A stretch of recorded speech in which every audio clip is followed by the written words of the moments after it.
रास्ते दे मैनू जांदियां बकरे नज़र आए आ ते बकरे बहुत प्यारे इत्थे ते मैं क्या वड्डी ईद भी आ रही कुर्बानी दी आ रही आ ते मैं क्या जरा बकरे बुकरियां दा रेट पूछ लईए। बिस्मिल्लाहिर्रहमानिर्रहीम अस्सलाम वालेकुम। पैसा जाए कि नवे भी लोग ना ताड़ी खिदमत च हाजिर आ। आज गर्मी बहुत ज़्यादा सीगी ते टैंपरेचर जेड़ा ना 49 डिग्री सेल्सियस हैगा वा ते मैं क्या जरा आज आप टूबल ते जाके नहा लईए। रात में जांदे मैनू एक बड़ा ही प्यारा टूबल नजर आया ते असीं उस टूबल दे उत्ते आ गए। जगह बहुत प्यारी है तो सीन बहुत प्यारा है। आइयो जरा नहाइए इंजॉय करिए।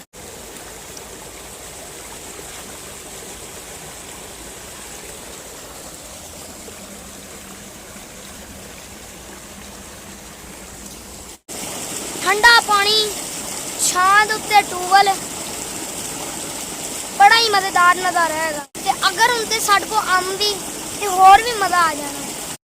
पर हुण मैं मारन लगा छलांग ते आ जाओ तुसी। हां इतना डूंगा वा ते मेरे वास्ते बिल्कुल ठीक है जरा मैं विच रुकी ला लवां। मैनू बड़ा बहुत ज्यादा ठंडा पानी आई ते बड़ी ठंड लगदी आई ते गर्मी दा तोड़ हो गया भाई।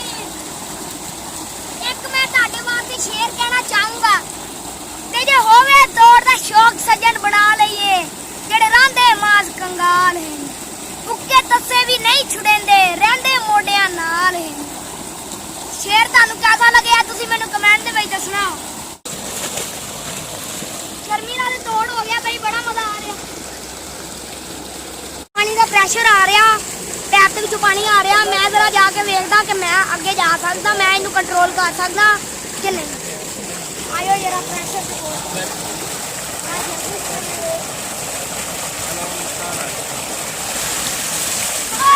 प्रेशर से मैंने जाके भाई पीछे मारन दिया। हुण एक बारी फिर जाने हैं चेक करते हैं प्रेशर।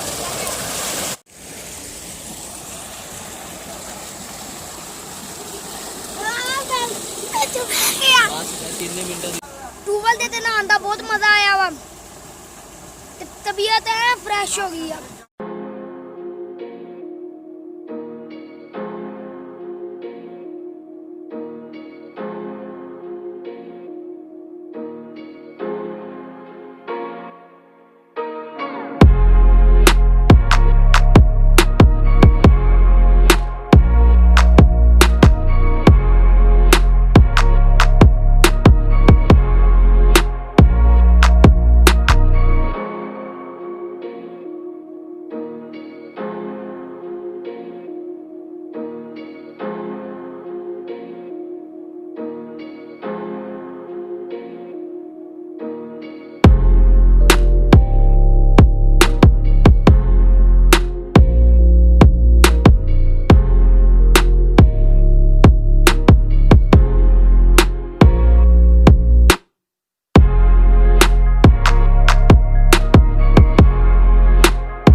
मैनू जांदियां बकरे नज़र आए आ ते बकरे बहुत प्यारे इत्थे ते मैं क्या वड्डी ईद भी आ रही कुर्बानी दी आ रही आ ते मैं क्या जरा बकरे बुकरियां दा रेट पूछ लईए।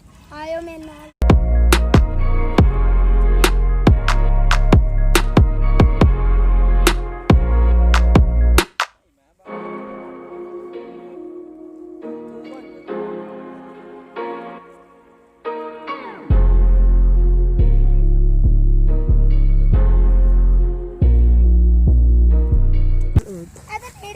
बड़ा प्यारा माशाल्लाह बकरा है भाईजान। तुसी लैन आए हो बकरे? हां जी भाईजान असि बकरे लेने हैं।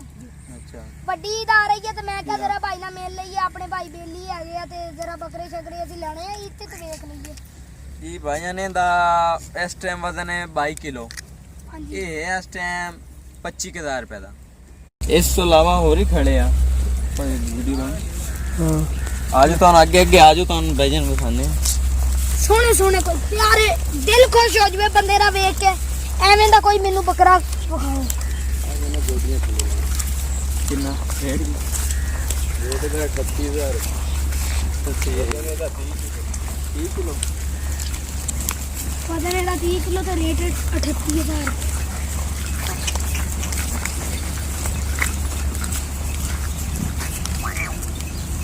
जी भाई आस बकरे का वजन है 38 किलो। ਅੱਛਾ 40,000 ਰੁਪਏ ਦਾ ਜੀ 38 ਕਿਲੋ ਇਹਦਾ ਵਜ਼ਨ ਆ ਤੇ ਇਹ ਹੈਗਾ 40,000 ਰੁਪਏ ਦਾ। ਹਾਂਜੀ ਵੇਖ ਲਓ ਜੀ ਇਸ ਟਾਈਮ ਤੁਹਾਡੇ ਸਾਹਮਣੇ ਆ। ਬਹੁਤ ਪਿਆਰਾ ਮਾਸ਼ਾਅੱਲਾ ਤੁਹਾਡਾ ਬੱਕਰਾ ਹੈਗਾ। ਤੇ ਉਹ ਜਿਹੜਾ ਪਿੱਛੇ ਨੱਕ ਨੂੰ ਕੁਛ ਕਰਨ ਦਿਆ ਇਹ ਵੀ ਬੱਕਰਾ ਹੀ ਆ ਜੀ, ਇਹ ਵੀ ਬੱਕਰਾ ਵਾ। ਆ ਇਹਦਾ ਹੈਗਾ ਵਜ਼ਨ 30 ਕਿਲੋ ਇਹਦਾ ਵਜ਼ਨ ਆ 38,000 ਰੁਪਏ ਦਾ ਵਾ। ਇਹ ਵੀ ਉਹੀ ਰੇਟ ਆ ਤੇ ਉਹੀ ਆ।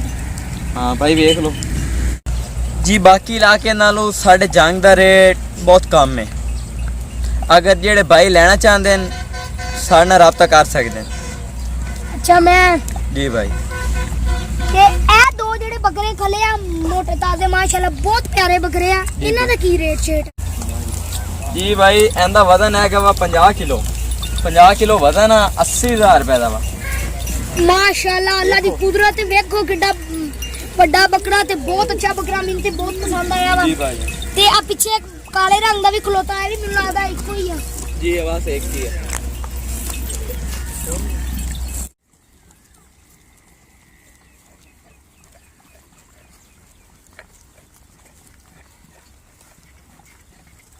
ਮਾਮੇ ਇੱਕ ਸੋਹਣੀ ਤਸਵੀਰ ਲਾਇਆ ਜੀ।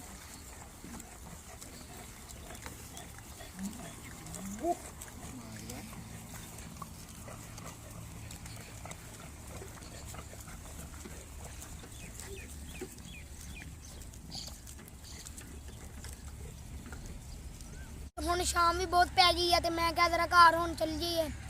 ਤੇ ਰਾਤ ਵਿੱਚ ਜਿਹੜੇ ਮੈਨੂੰ ਬੱਕਰੇ ਮਿਲੇ ਸੀਗੇ ਉਹਨਾਂ ਦਾ ਅਸੀਂ ਰੇਟ ਪੁੱਛਿਆ ਤੇ ਉਹਨਾਂ ਦਾ ਹਿਸਾਬ ਕਿਤਾਬ ਪੁੱਛਿਆ ਹੈਗਾ ਵਜ਼ਨ ਤੇ ਉਹਨਾਂ ਨੇ ਅਗਰ ਤੁਹਾਨੂੰ ਕੋਈ ਵੀ ਬੱਕਰਾ ਪਸੰਦ ਆਇਆ ਹੋਵੇ ਤੇ ਤੁਸੀਂ ਸਾਡੇ ਨਾਲ ਰਾਬਤਾ ਕਰ ਸਕਦੇ ਆ ਈਮੇਲ ਦੇ ਵਿੱਚ।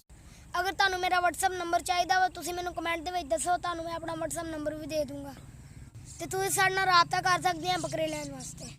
ਹੁਣ ਮੈਨੂੰ ਇਜਾਜ਼ਤ ਦਿਓ ਤੇ ਅੱਜ ਦਾ ਵਲੌਗ ਮੇਰਾ ਖਤਮ ਹੋ ਗਿਆ ਵਾ ਤੇ ਹੁਣ ਮਿਲਾਂਗੇ ਅਗਲੇ ਵਲੌਗ ਦੇ ਨਾਲ। ਤੁਹਾਨੂੰ ਮੇਰੀ ਵੀਡੀਓ ਪਸੰਦ ਆਈ ਹੋਵੇ ਤੁਸੀਂ ਮੇਰੇ ਚੈਨਲ ਨੂੰ ਸਬਸਕ੍ਰਾਈਬ ਕਰਨਾ ਵਾ ਤੇ ਮੈਨੂੰ ਲਾਈਕ ਕਰਨਾ ਵਾ। ਤੁਸੀਂ ਮੇਰੇ ਚੈਨਲ ਨੂੰ ਸਬਸਕ੍ਰਾਈਬ ਕਰਨਾ ਵਾ ਤੇ ਮੇਰੀ ਵੀਡੀਓ ਨੂੰ ਲਾਈਕ ਕਰਨਾ ਵਾ। ਤੁਸੀਂ ਮੈਨੂੰ ਕਮੈਂਟ ਦੇ ਵਿੱਚ ਦੱਸਣਾ ਜ਼ਰਾ, ਤੁਸੀਂ ਮੈਨੂੰ ਕਮੈਂਟ ਜ਼ਰੂਰ ਕਰਨਾ। ਕਮੈਂਟ ਦੇ ਵਿੱਚ ਮੈਨੂੰ ਦੱਸਣਾ ਕਿ ਤੁਹਾਨੂੰ ਮੇਰਾ ਅੱਜ ਦਾ ਵਲੌਗ ਕਿਵੇਂ ਲੱਗਾ। ਅੱਲਾ ਹਾਫਿਜ਼।